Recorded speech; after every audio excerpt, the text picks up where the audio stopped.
அன்பு நட்புகளுக்கு இனிய வணக்கம். இன்றைய திருக்குறளும் மென்பொருளும் அதிகாரம் பெருமை, குறள் எண் 973. மேலிருந்தும் மேலல்லார் மேலல்லர், கீழிருந்தும் கீழல்லார் கீழல்லாதவர்.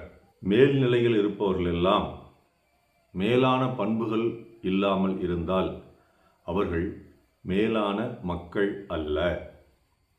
கீழ்நிலையில் இருப்பவர்களெல்லாம் கீழான பண்புகள் இல்லை என்றால் அவர்கள் கீழ்நிலையில் உள்ள மக்கள் அல்ல. Those who are living in high status, if they don't have great qualities, are not great people. Those who are living in low status, if they don't have lower qualities, they are not lower people.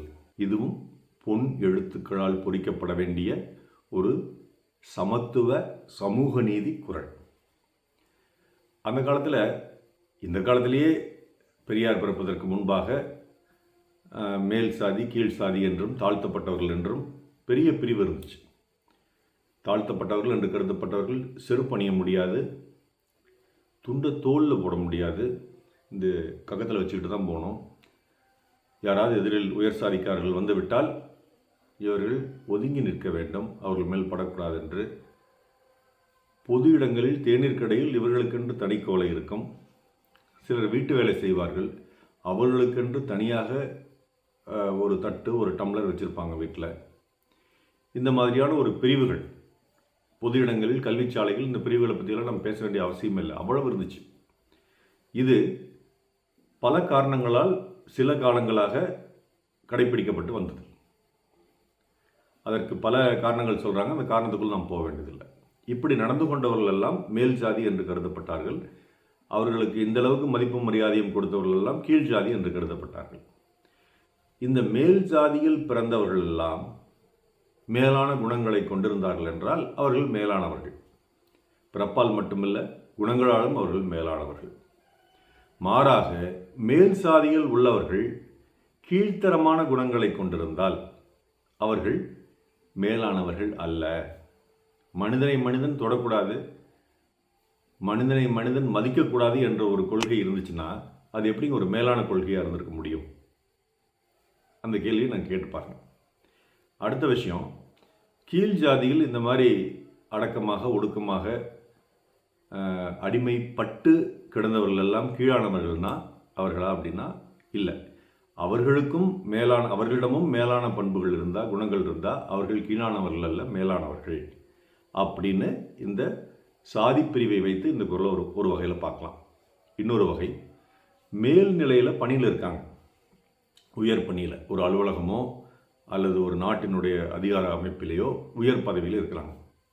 அவர்களிடம் உயர்ந்த பண்புகள் இல்லை, அவர்கள் உயர்வானவர்கள் அல்ல. பதவியில் வேணாலும் உயர்ந்திருக்கலாமே ஒழிய அவர்கள் உயர்வான மனிதர்கள் அல்ல. அதே மாதிரி அலுவலகத்தில் கடைநிலை ஊழியராகவோ அல்லது ஒரு கட்சியினுடைய தொண்டராகவோ இருந்தாலும், கடைக்கோடி தொண்டராகவோ இருந்தாலும் அவர்களிடம் கீழான குணங்கள் இல்லை, மேலான குணங்கள் இருக்கிறது என்றால் அவர்கள் கீழானவர்கள் இல்லை, மேலானவர்கள் அப்படின்னு நீங்கள் சொல்கிறார். இப்போ நமக்கு தெரிஞ்சுக்க வேண்டிய விஷயமே ரெண்டு தான். எது மேலான குணம், எது கீழான குணம்? மேலான குணங்கள் என்னென்ன?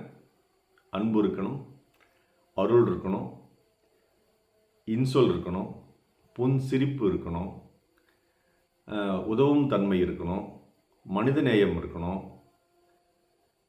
இன்னும் அலுவலகம் இந்த மாதிரிலாம் இருந்ததுன்னா நேரம் தவறாமல் இருக்கணும், பாசத்துடன் கூடிய கண்டிப்பு இருக்கணும், இதெல்லாம் ஒழுக்கம் இருக்கணும், கல்வி இருக்கணும். இதெல்லாம் மேலான குணங்கள் எடுத்துக்கலாம். கீழான குணங்கள் இது எல்லாத்துக்கும் அப்படியே எதிர்ப்பதம் எடுத்துக்கலாம், எதிர்ச்சொற்கள் எடுத்துக்கலாம். அது இல்லாமல் திருடுதல், பொய் பேசுதல், கொலை புரிய நினைத்தல், பிறன் பொருளை கொள்ளையடித்தல், ஊழல் செய்தல், பிறன் இல் விழைதல், பாலினத்தில் எதிர்பாலினத்தில் பெண்களை மிக அவமானமாக நடத்துதல், இந்த மாதிரியான விஷயங்கள்லாம் கீழான குணங்கள்னு எடுத்துக்கலாம். இப்போ மேல் தட்டில் இருக்கும் மக்கள், மேல் சாதியிலோயோ மேல் பதவியிலோயோ இருக்கும் மக்கள் இந்த மாதிரி கீழான குணங்களை கொண்டிருந்தால் அவர்கள் மேலானவர்கள் அல்ல. கீழ் சாதியிலோ கீழ் பணியிலோ இருக்கக்கூடிய மக்கள் இந்த மாதிரி கீழான குணங்கள் கொண்டிருக்கவில்லை, அவர்களிடம் மேலான குணங்கள் இருக்கிறது என்றால் இவர்கள் கீழானவர்கள் அல்ல, மேலானவர்கள் அவர்கள் மேலானவர்கள் அல்ல கீழானவர்கள், இவர்கள் கீழானவர்கள் அல்ல மேலானவர்கள் என்று ஐயன் வகுத்துட்டு போயிட்டார். இதற்கு ராமாயணத்திலும் நம்ம உதாரணம் எடுத்துக்க முடியும். ராவணன் ஒரு நல்ல குடியில் பிறந்த அரசன். அவன் ராட்சசனாக சித்தரிக்கப்பட்டாலும் நல்ல குடியில் பிறந்த அரசன், சிறந்த சிவபக்தன். சீதையை காணும் வரை, சூர்பனகை அவன் காதில் ஓதும் வரை அவன் ஒரு பிறனில் விழையாத ஒரு மனிதனாக இருந்தான். இப்படியெல்லாம் இருந்தும் அவனிடம் அந்த ஒரு குணம் இருந்ததனால், சீதையின் மேல் காமம் கொண்டதால் அவன் மேலான அரசன் அல்ல, கீழான மனிதன் ஆகிவிட்டான். அனுமன் ஒரு குரங்கு, அதுவும் ஒரு அமைச்சரான குரங்கு, அரசன் கூட இல்லை அந்த அவங்களுடைய நாட்டுக்கு. அப்படிப்பட்ட அனுமனிடம் ஆகச்சிறந்த குணங்கள் பல இருந்தன. அதில் மிகச்சிறந்த குணம் கண்டேன் சீதையை. சீதையினுடைய கால்களைத்தான் அவன் முதலில் தரிசித்திருக்கிறான். அந்த அளவுக்கு அவன் ஒழுக்க சீலனாக இருந்தான். சுக்ரீவனுடைய மனைவியை வாலி தூக்கி சென்ற பொழுது அந்த ஒரு காரணத்திற்காகவே வாலி அழிக்கப்பட வேண்டும் என்று கருதினான். ஆகச்சிறந்த குணங்களை கொண்டிருந்த அனுமான் குரங்கு ஜாதியில் பிறந்திருந்தாலும் இன்று நம்மால் தெய்வமாக மதிக்கப்படும் ஆஞ்சநேயர் ஆகிவிட்டார். இதைவிட பெரிய உதாரணம் என்னங்க சொல்ல முடியும்? வாழ்க்கையில் நீங்கள் அன்றாடம் பலரை பார்ப்பீர்கள்.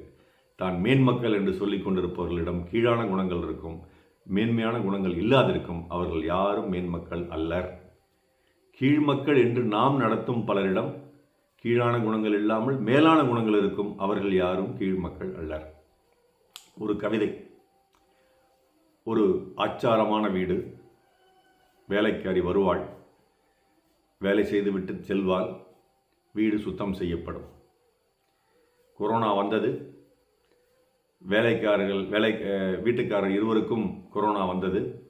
வேலைக்காரி வந்தால், சமையல் செய்தால், அந்த செய்த சமையலை அந்த வீட்டுக்காரர்களை தொடாமல் அவர்கள் கையில் கொடுத்தாள். இங்கே யார் தீண்டத்தகாதவர்? யோசிங்க.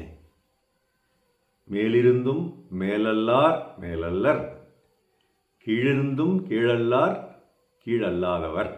நாள் சிறக்க நற்றமிழ் வாழ்த்துகள். மருத்துவர் ராமசெல்வரங்கம், மிஷின் எதிராளி வழியை கிடமை, சேலம், கள்ளக்குறிச்சி, அரூர், ஈரோடு, கணவாய்பாளையம், நல்லூர். நன்றி டாக்டர் செல்வாக்கள். யூடியூப் சேனலை ஷேர் பண்ணுங்கள், லைக் பண்ணுங்கள், கமெண்ட் பண்ணுங்கள், சப்ஸ்கிரைப் பண்ணுங்கள்.